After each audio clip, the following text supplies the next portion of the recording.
Jai, Hare Krishna. We have, can you say something, Swami? To make sure we can hear you. Hare Krishna. Okay, Haribol. Okay, we've got a major crew on here today. I don't even know if I got everybody, but Uddhava, Vijay Govinda, Samati, Bhakti Lata, Varadana, Gaur Kishore, Anandamayi, Dharma, Kamal Krishna, Rajabhumi, Bhaktatari, all your Madhavan Vasis, Subal and Ma Mantra, and there's a whole crew coming there. We have Madan Gopal and his family as well, and Padmanabha Swami. They're all going to be over at Subal's joining us, and Ashram Maharaj. Let's see, Kishore, Mahara, Justin, Gita, Ragatmika, Gaurimaran, I got him, Braja Bhakti, and Lalita Saki, and Indra.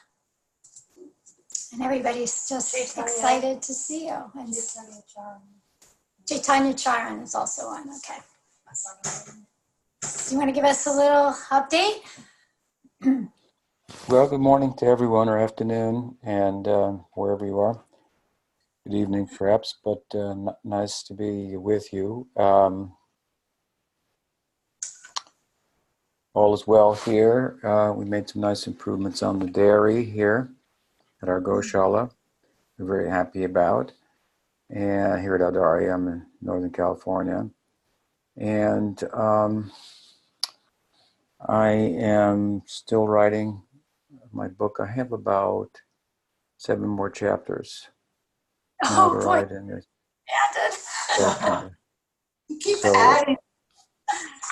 That's okay. So, but it's going well, and it's very exciting adventure, if you will.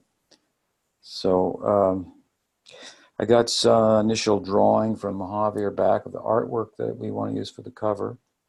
So I have to respond to him with some adjustments and so forth. So that's in progress, and it's exciting as well. We're also coming out with a printed and Kindle edition of Oh My Friend. Some of you may be familiar with that book that Ashram Marsh wrote regarding Prabhupada's statements and insights about his inner life. And we're actually pretty much done with it. We're just working on the cover. And I've been trying to do different things with the cover, come up with the right, piece, but we're still working on that.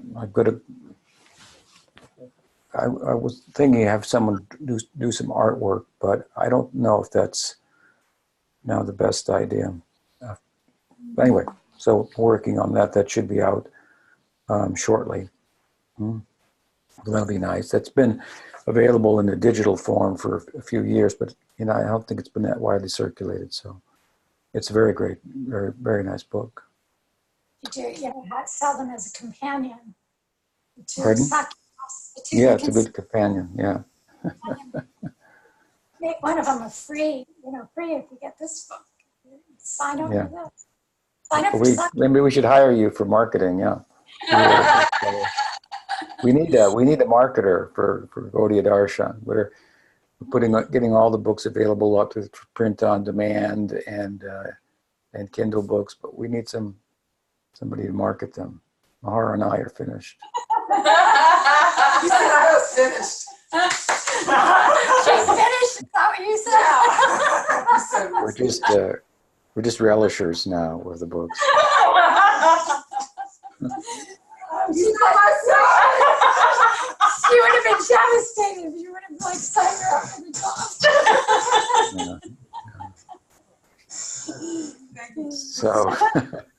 So what are the questions this morning?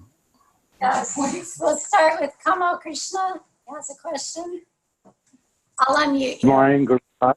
How are you? Good morning. I'm fine, thank you. Good to hear your voice. Good to see you. Good to see you too. So I was actually trying to work on I wouldn't call it a book, but some article. And one of the things that I was trying to do is find comparable segments between Genesis and Christianity and find some segments in Srimad Bhagavatam. But every time I look at it, I get confused because there's multiple versions of Genesis in Srimad Bhagavatam. When Brahma creates the universe, one where Vishnu creates the universe, one where, there's at least 5 versions in the first 5 cantos I've seen. And it is possible that all these are different versions of the universe that they are creating and recreating, but I don't know. So I wanted some clarification on if I wanted to have one version of Genesis according to Srimad Bhagavatam, what is that and where can I find it? Yeah. Well, there are many different creation stories, and there are a number of them in the Bhagavatam and the Puranas. Creation stories, mytho-historical stories, like the churning of the ocean of milk, for example, is one you'll find in I believe in the eighth canto. Aside from what you're talking about, which is a description of the kind of generation of the world, the disturbing of the nature in a state of equilibrium, that, like throwing a stone into a pond, it causes ripples to go forward and the world to evolve from subtle to gross, so to speak. Those are descriptions of taken from the Sankhya philosophy, a Bhagavad kind of theistic version of the Sankhya. So there are both. There are the interesting stories, mytho-historical renditions of the creation, and then there's the kind of more philosophical explanation that you're referring to. And there are a number of different ones in it. In the 11th canto of the Bhagavatam, Krishna states to Uddhava that there are different ways to talk about the generation of the elements and so forth, by way of explaining them in an elaborate way or condensing them, some elements, enfolding them into others and giving a condensed description and so forth. But back to more what you're referring to, I think that you can say there's 2 basic movements. There is the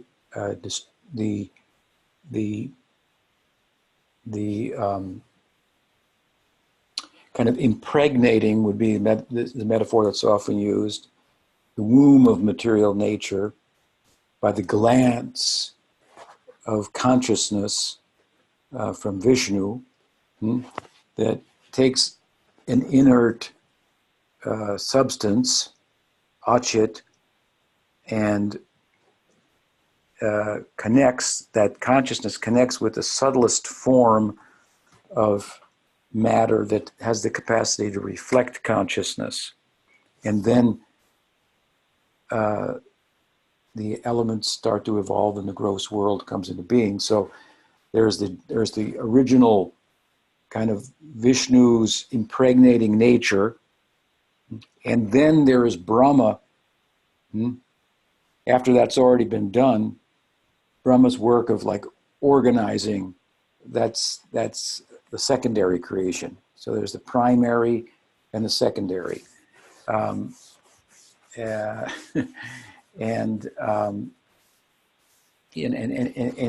basically it is, like I say, compared in this way to the glance, vision, sight, into the non-seeing, from the seer to that which doesn't see, causing that which doesn't see to have an appearance of seeing, and the doing that follows the seeing. So consciousness is the seer, and the knower, and matter takes on, so to speak, a knowing and a doing dance if you will, by the contact of consciousness. And so, again, the primary creation, if you will, is the glancing, and then there's the birth of Brahma, who then, through sound, organizes. So, sound, by sound, we organize things, we differentiate, we give names, we attach names to things and categories through sound. And we organize. So the world is thought to be organized through sound. After it's set in motion by the touch of consciousness. So there's the seeing, the touching, setting it in motion, and then through sound, it's organization, a primary and a secondary creation. And that's what's being talked about in the early cantos of the Bhagavatam. Even though it may be talked about a little bit differently, basically it's saying, it's speaking about one or the other of those two divisions. But aside from that, of course, what is different in Indian philosophy from, in all forms really, well, let's say in Indian philosophy and Hinduism, from the Western idea, is that the creation is a play, it's a leela, in the sense that there is no, as it's thought in Christianity, of something arising out of nothing by the magic of God. So there's the, what do they call it? What's the Latin for that? Ex nihilo. So there was nothing, and God made, and then something came. So in Hinduism, we don't have that. We have things exist in subtle states, and they expand into a more tangible, gross physical state, and they contract. So the universe expands and contracts, expands and contracts, and there's no beginning to that. So when it's a very different kind of worldview, that the cyclical idea of time and origins. So you're talking about Genesis, origins. So let's say, in one sense, the origin of the world is avidya, ignorance. Ignorance. The world being our present perception and experience through the mind and senses and so forth. Its origins are in avidya, ignorance. Out of ignorance comes desire. Out of desire comes action, which we call karma, that has a reaction. So I just bring this up because when we talk about beginnings in Hinduism, the ignorance doesn't have a beginning, but it's the beginning. I'll explain that to you.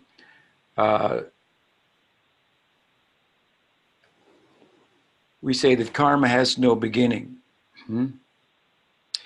It's rooted in ignorance. From the point of view of Western philosophy and Western theology, they want to know the beginning. That's a way that doesn't compute. What's the beginning of ignorance then? Okay?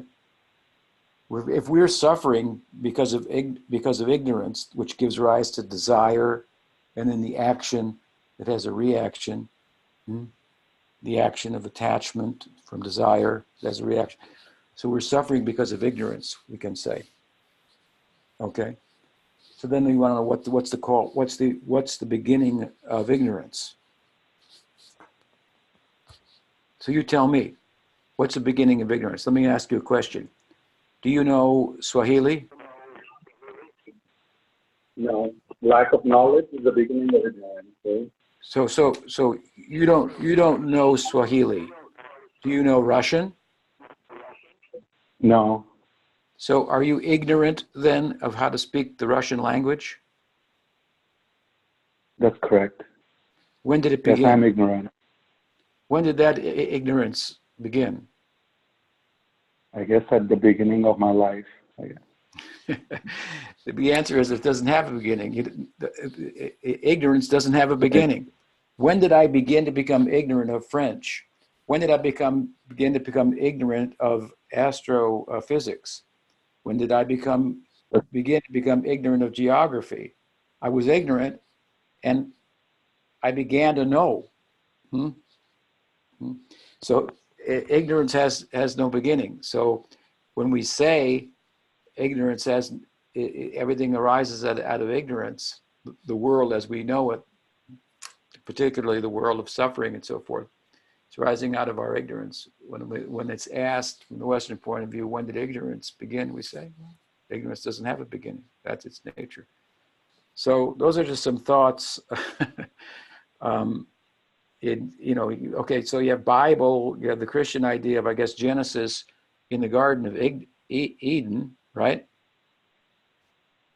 And Adam and Eve, they were ignorant, I guess, but then they were given some knowledge not to eat the fruit, but they did it anyway, or something like that, right?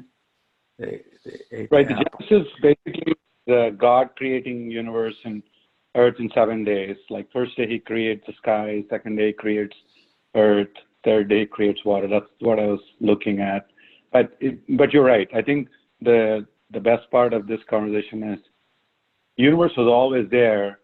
We were just ignorant of its beginning. I think that is very profound. Thank you, Guru Maharaj. Okay, we'll leave it at that. All right, another question?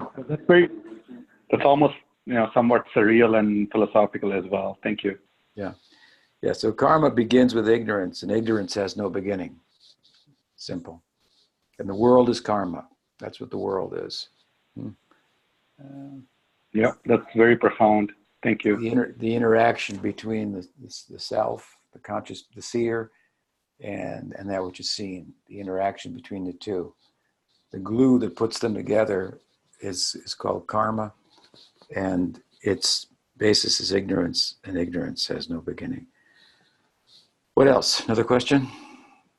Mati has a question, and I think it'll follow up. Yeah, my question's kind of along the same lines. I'm reading the third canto, chapter 5, Vidura talking to Maitreya, and Maitreya is explaining the creation to him. He's talking about the Mahatattva, which I'm totally confused about. So in verse 27, says the supreme sum total of matter called the Mahatattva became manifested, and in this Mahatattva, the unalloyed goodness, the Supreme Lord, sowed the seeds of universal manifestation out of his own body. And in the purport, Prabhupada says, the Mahatattva is the total consciousness because a portion of it is represented in everyone as the intellect. The Mahatattva is directly connected with the supreme consciousness of the Supreme Being, but still it appears as matter. The Mahatattva, or the shadow of pure consciousness, is the germinating place of all creation. It is pure goodness with the slight addition of the material mode of passion. And then in the next verse is thereafter the Mahatattva differentiated itself into many different forms as the reservoir of the would-be entities. The Mahatattva is chiefly in the mode of ignorance, which I get now after what you were just talking about. It's an ignorant platform, and it generates the false ego. It's a plenary expansion of the personality. What's the question? So it sounds like the Mahatattva has consciousness. In the one purport, Prabhupada said that it's in the mode of goodness. It is pure goodness. And then the next verse said it's in the mode of ignorance. Mm-hmm. So that was confusion. The Mahatattva is the kind of conglomerate of material nature.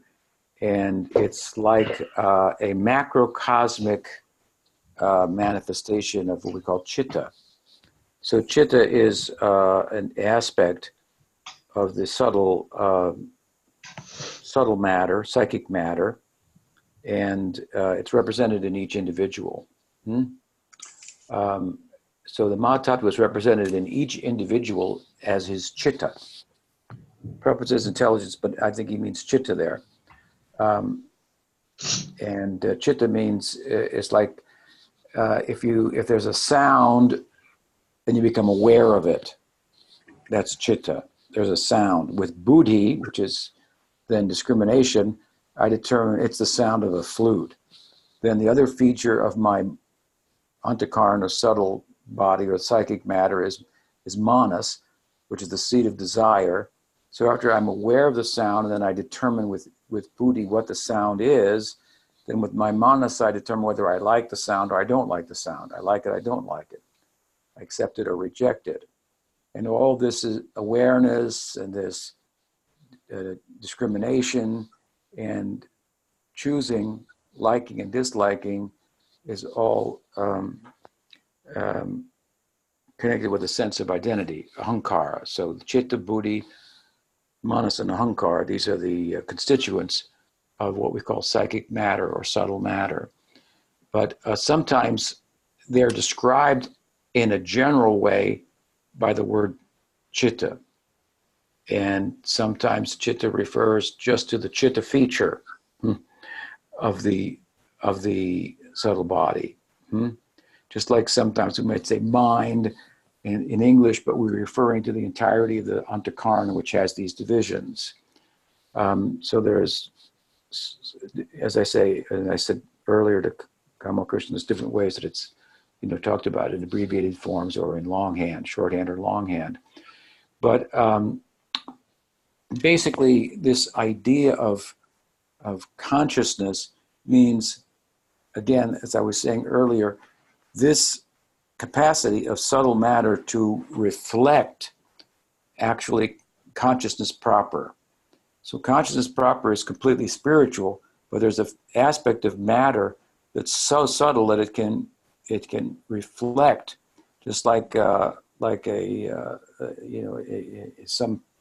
piece of glass, let's say, can reflect, and then it can or a mirror, it can take on the shape of that thing. So it can take on and consciousness, so to speak, and then matter starts to function as if it's conscious, just like our brains and our minds that we identify with. They're not us, we're the Atma, but they're having feelings and emotions and making determinations, and all of which the power to do lies in consciousness.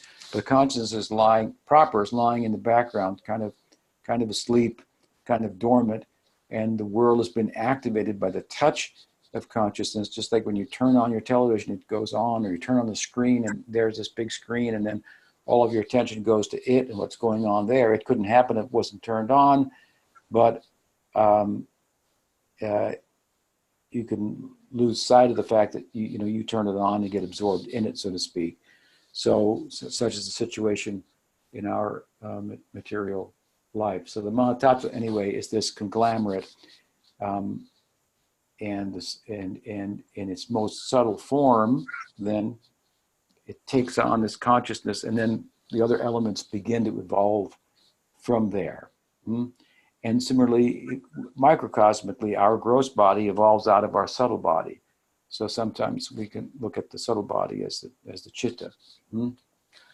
So yes, material nature is ignorant, so to speak, but with a touch of consciousness, then Shuddha comes, pure goodness, comes in touch with the modes of nature that are in a state of equilibrium and causes them to start to move, like I said earlier, like ripples on the water, and they compete with one another and so forth. And the generating factor, which is consciousness proper, that is not material, is like in the background, kind of witnessing. Witnessing is almost not the best word, because we're not really aware of it, but we can become aware of it and witness it. We can become aware of it and witness it, and step back from it, so to speak, which is what yoga is about. So, to be frank with you, these descriptions of the Sankhya are very kind of complex. And as I say, sometimes they're in longhand, sometimes they're in abbreviated forms. And it's better to kind of cut to the chase as to what the world is about. The Bhagavatam is really speaking, even when it speaks about the generating of the world and speaks about its constituents, it's really speaking with a broad brush. It's not speaking about the world with a really fine-tuned microscope or telescope that's just really intent on getting to the bottom of everything that matter is, made of, and what it is, and so forth. Like, is the preoccupation of modern science, which is a folly in a sense, because matter is Maya, we can say, and Maya means to measure. So to try to measure is the problem. We're trying to measure and bring within the fists of our intellect the entirety of the world and understand it and, so to speak, conquer over it. And Krishna says in the Gita, Mama Maya Duradya, that's not going to happen. That's my Maya, and you're not going to be able to do that. But if you surrender to me, then you can transcend it, which means that you've actually understood it. You've risen above it, without having to go into all the details of exactly what it's constituted of, which who can say? Who can say what's even what karma causes what? Krishna says, don't even bother with all that. Karma is going on. What karma causes this, causes that. You can go to some extent, but really, it's impossible to sort out. And similarly, impossible to sort out what is matter. I mean, it's now in modern physics, it's often thought to be like a sea of potentialities, that exist. And from that perspective, then there's an observer. When you look at it like that, which we would call the jiva, that has a function of willing, and in relation to the sea of potentialities, then something manifests, right? It's not this hard stuff out there as it used to be thought, so to speak. Now, that, and so the Bhagavatam is talking about it in that sense, with a broad brush in a similar way. It's a sea of potentialities, and there are different perspectives on it by which we desire, and accordingly matter responds, and we have an experience, and so forth. But the whole thing, the whole picture of what it is what the Bhagavatam is really focused on, and the need to transcend it. That's what it's focused on, not on a really detailed description. So if you really try to get into what the Sankhya is saying and so forth, it has some value, but it's not essentially what the Bhagavatam's message is about the nature of the world. It's a condition that is meant to be transcended by us. Now, interestingly, when you look, and these things are similar, the Maya Shakti and the Sarup Shakti, the external energy and the internal energy, they're both a sea of potentialities and possibilities. So when the jiva turns itself towards the Sarup Shakti, that bhakti is the essence of, and comes under the influence more and more of that Shakti, then its will is moving under the influence of the Sarup Shakti. And that's a sea of potential possibilities. So it's come to him a wave of that Sarup Shakti through Sadhu Sangha. That's the seed then of the bhava that he will attain, she will attain. And then the details of what will be attained have something to do with the will of the jiva exercised in relation to that wave from the sea of potentialities. So there's similarities to the way in which the jiva interacts with Maya Shakti and with the Sarup Shakti in terms of the result. And these are the things that we're really more interested in than, or that the Bhagavatam is more interested in speaking about than the details of creation. I mean, it has its explanation of the Sankhya, Bhagavad Sankhya perspective and so forth. Someone could try to make, and some people are trying to make a case for that being, really a more accurate scientific explanation and perspective on the world than you get from modern science. But that's a hard sell. I wish them, those who have the acumen and the expertise in that particular field, the all success in that. And I cited that in my last book, Sacred Preface, in the 3rd chapter, that such explanations of nature and so forth, what is it? Is it information? Information in the DNA. So this kind of thing there are some efforts by educated people in the field of science to interface, I would say, with the Sankhya philosophy and contemporary physics, and that's useful. It's not my field per se. So again, I think what our concern, it's an interesting thing, and there in the Bhagavatam to sort out. It's difficult to sort out, but the overarching explanation of the nature of what's out there is really all about who's asking the question. What's out there? That's the big question. And the Bhagavatam says, well, who's asking it? Oh, well, wait a minute now. Are they the same or are they different? They're different and the same at the same time. How could that be?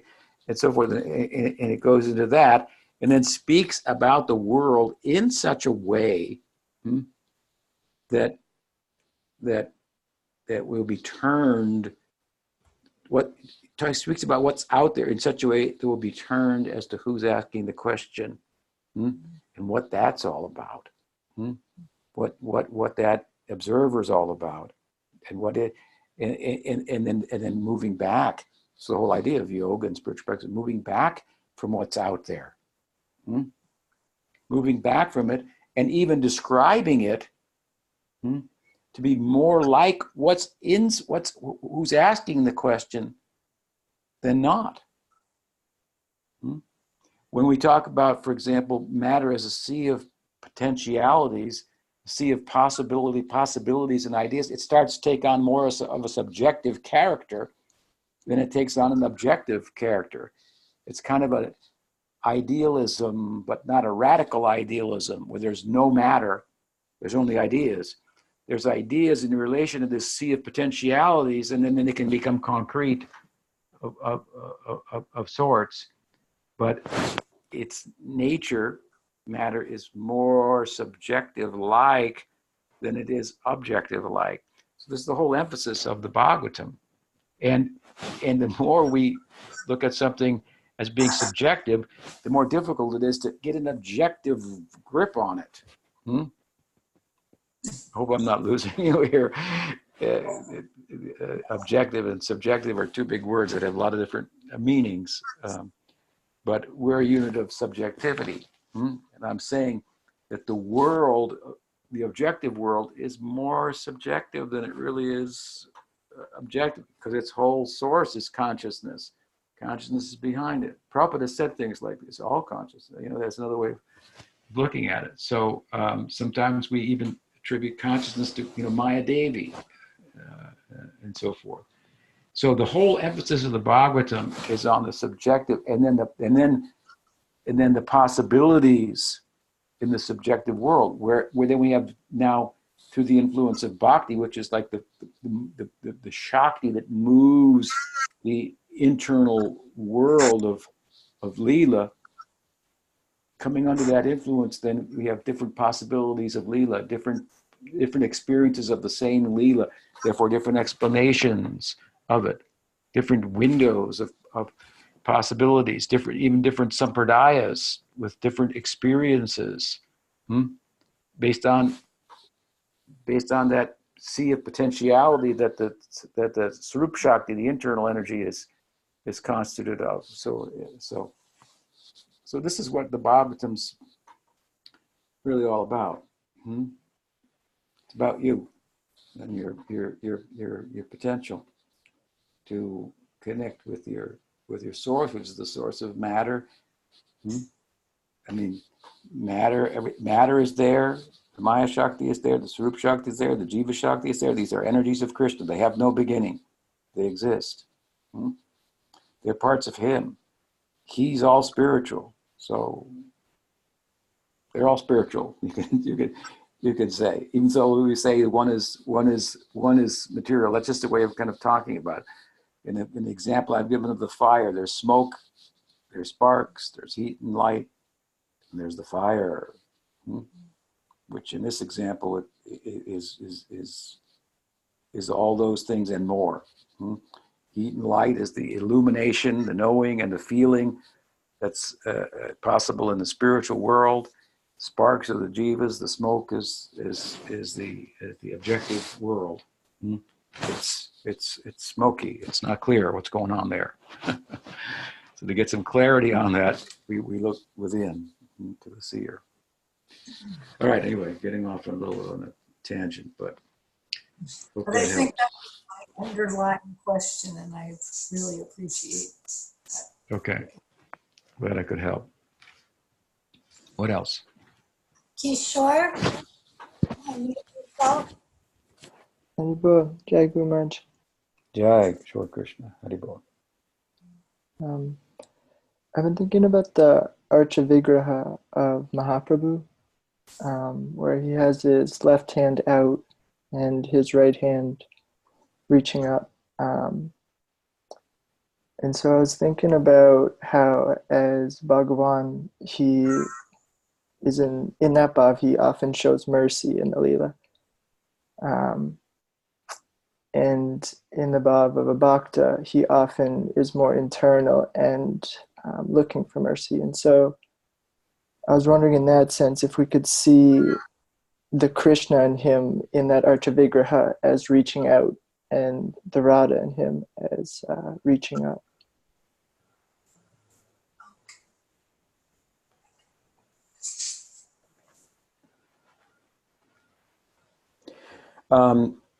Yeah, when Mahaprabhu's in this pose like this, one hand out, one hand up, it's the one hand he's gone to Mahabhav, and the other hand he's present in the world for his dissemination. It speaks more about the two features of Mahaprabhu, two aspects: his outreach for the Yuga Dharma and his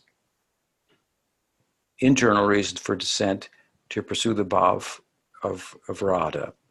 So Radha is not the Yuga avatar feature. That's Krishna or Vishnu. Vishnu comes as the Yuga avatar. Now this is Krishna himself coming in the place of the Yuga avatar, but doing the function of the Yuga avatar. However, so you can say that his hand out to the world, dissemination, is more the function of Krishna as the Yuga avatar. He's taking place of the Yuga avatar, and he's distributing the Nam Sankirtan. Of course, it's a special dispensation of Nam Sankirtan, Nam Shreshtam. The best, highest conception of the name, which is the Vrindavan conception, and ultimately, the taking one to Radha Bhava. So therefore his Yuga Dharma, which ordinarily would be a distribution of the Mahamantra that is said to be the principal names of God for Kali Yuga to be chanted, the Yuga Dharma being Kirtan, ordinarily those names would take one to Vaikuntha. But Mahaprabhu, because he's Krishna himself, the avatari rather than the avatar, and is pursuing an internal cause, right, to attain Radha Bhav, to step into the shoes of Radha, step into the Bhav of Radha. That's his hand up is influencing his hand out.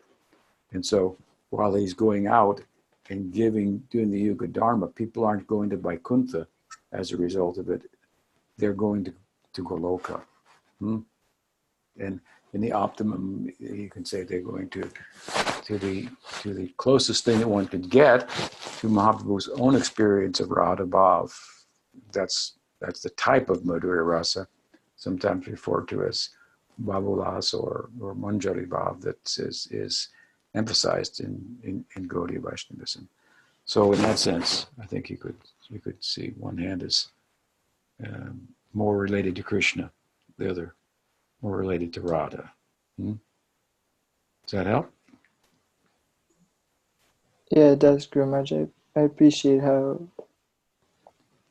you explained how they're different but still connected nonetheless.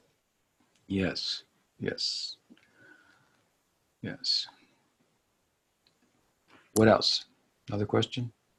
I have a question. I'm having some discussions about this recently. Disciple feels like they can't fully surrender to the Guru because of a relative issue. What should they do, or how would you advise them? Well, I don't know what they mean by surrender. So that's a big word. I think that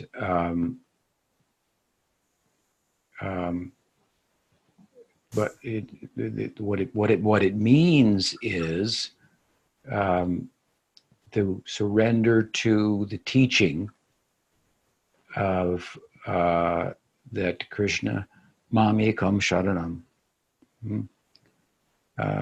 Take shelter of Krishna only, to embrace the bhakti marg, ananya bhakti, uttam bhakti, rather than varnashram, which is many gods, goddesses, the realm of karma, rather than gyan, rather than yoga. Mam ekam, Krishna says, me alone. This is what the Guru teaches, is Sharanagati. And then Sharanagati, looking at it in another sense, is an anga of bhakti that has 5 limbs. So, in the central of that is to think that Krishna is my maintainer, and Krishna is my protector, and accepting that's favorable for bhakti, rejecting what's unfavorable, having that be the guiding compass of my life. Humility and self-resignation. These are the 6 components, so to speak, of Sharanagati as an anga of bhakti. So what would stop a disciple from embracing Sharanagati as I'm explaining it? I'm not sure. If the Guru isn't giving sufficient knowledge, or doesn't have the character that embodies the ideal, then obviously that could be a problem. But when you come from where I'm speaking about it to something more relative, like a mission, and say the Guru has a mission. Not all Gurus have a mission. They have a mission. Would like to see this happen, would like to see that happen, and I can't relate to doing that because what did you say was the problem? A relative problem?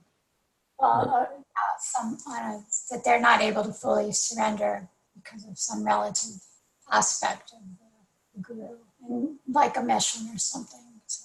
Well, I'm just like fishing here. So, there's like any number of ways to answer this. I could say the disciple is entirely wrong, or I could say that he or she is right in feeling comfortable in pursuing the ideal of bhakti as taught by the Guru in such a situation. Let me give an example. Prabhupada had a big mission. There's a lot of things that had to be done or that he wanted to be done, accomplished, and so on and so forth. And some devotees were very involved in that. His disciple, famous disciple Jamuna, at some point couldn't feel comfortable being involved in all of that and was more comfortable living with another devotee and worshiping the deity and practicing Krishna consciousness. And some devotees said, well, she's not surrendered. But Prabhupada didn't agree with that at all. And he wanted to go visit her even at her residence, where she was taking care of the deity. And the principle, he said, that he wanted the devotees to have association with one or two or 10 or 100, doesn't matter, whatever is conducive. So find association that's conducive and practice. So there's an instance where it might be, the Guru might want everybody to, move to Saragrahi or something, let's say, for example. But they can't because of relative reasons of their own and so forth. It doesn't mean they can't be a surrendered devotee. I mean, it's possible. But now, so actually, like I say, I'm just fishing. So, I mean, it could be other thing, a relative thing. Well, look at it the other way. I can't surrender to the Guru because, he likes to, have this thing or that thing. He likes to drive, a Toyota, and I really think Toyotas are the worst cars. And it should be an American car because we're Americans, and the economy. You go off on something like that, well, then you're you're in illusion. So, what I would suggest, at any rate, is because it's such a,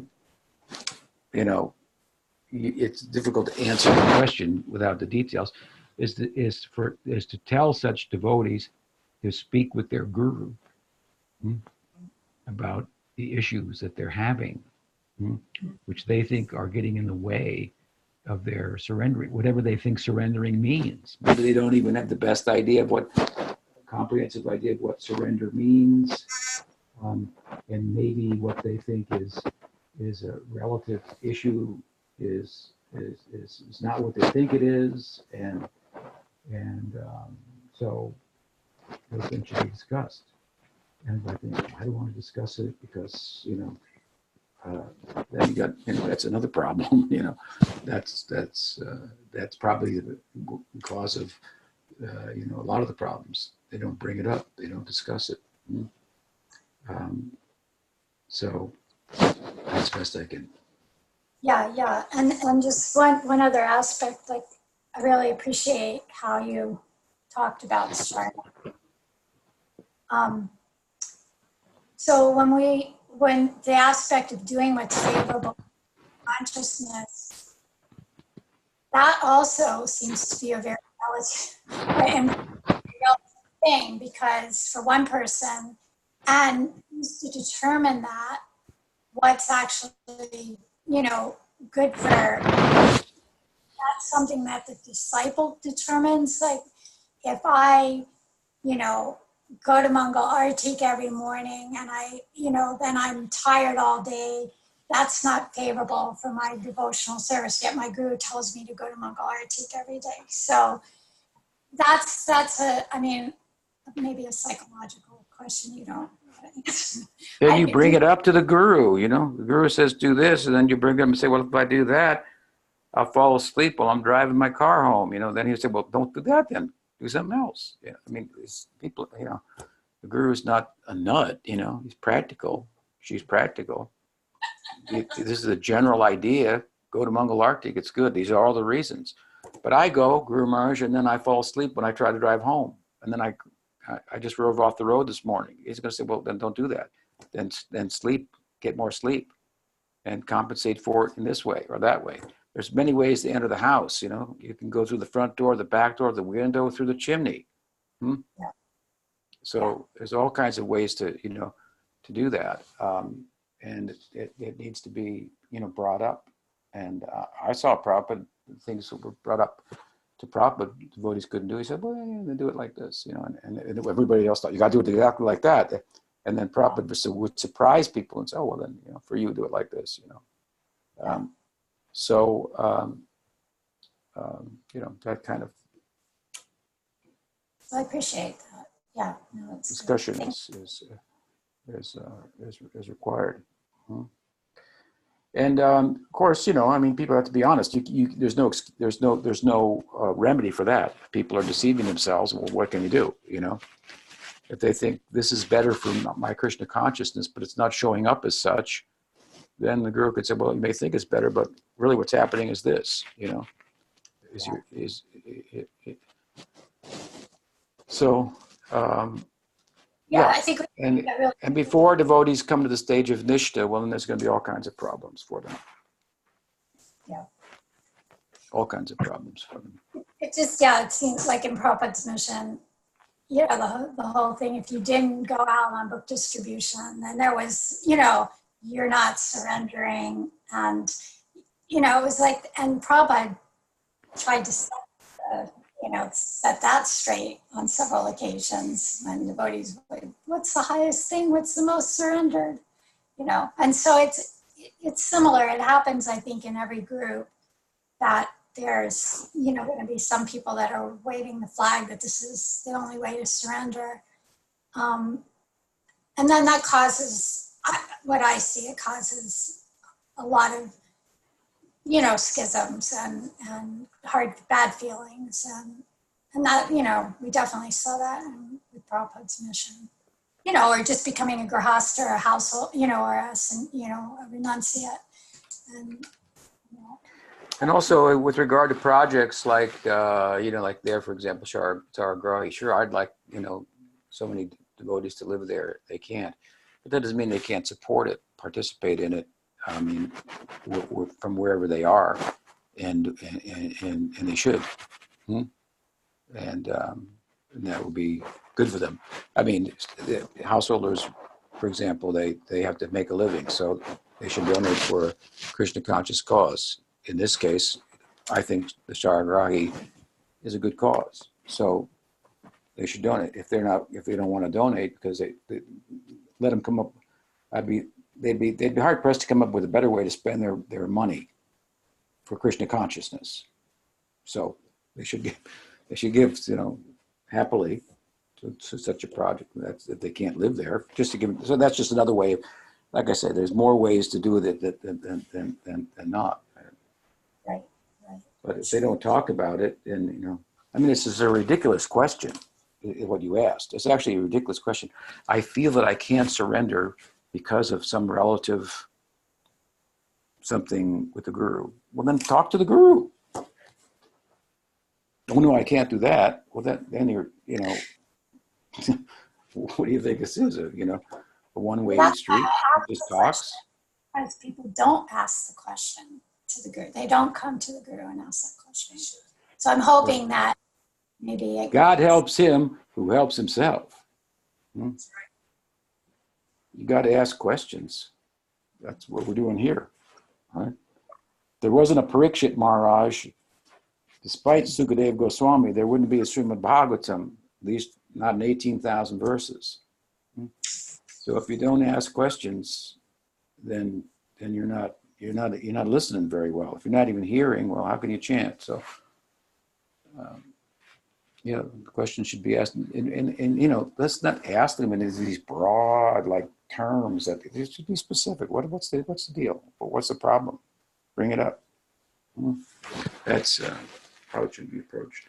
I mean, if that possibility is there, Prabhupada had a big mission. It wasn't possible for every disciple to bring it up. I mean, he asked other people to take responsibility, and all he could do is trust that they would be, you know, give the right answers and be balanced. And unfortunately, they weren't in many instances.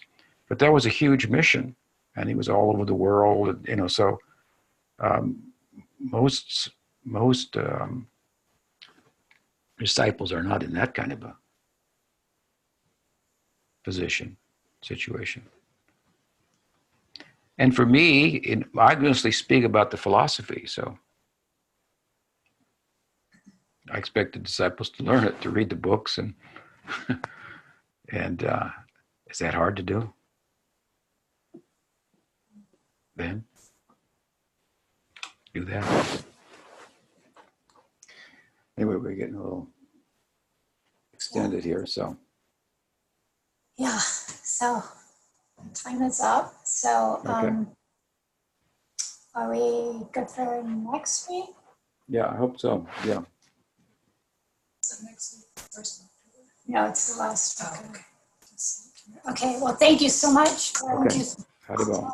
Bye. Okay, I'll turn off the recording. Sure. Stop.